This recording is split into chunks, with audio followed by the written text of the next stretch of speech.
അവിടെ ഓടിയെത്തുന്ന മിനിസ്റ്ററാണ് നമ്മുടെ ബഹുമാനപ്പെട്ട പ്രസിഡന്റ്. അതുകൊണ്ട് തന്നെ കുട്ടികളെ എപ്പോഴും തോളോട് ചേർത്ത് കൊണ്ടുപോകുന്ന ഒരു മിനിസ്റ്റർ.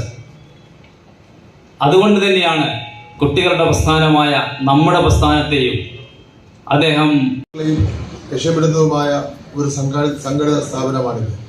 മറ്റു മിക്ക സംസ്ഥാനങ്ങളിൽ നിന്നും വ്യത്യസ്തമായി സംസ്ഥാന സർക്കാരിൻ്റെ നിർലോഭമായ സഹകരണമാണ് കേരളത്തിലെ സ്കൗട്ട്സ് ആൻഡ് ഗൈഡ്സ് പ്രസ്ഥാനത്തിന് ലഭിക്കുന്നത്. സ്കൂളിൻ്റെ പഠന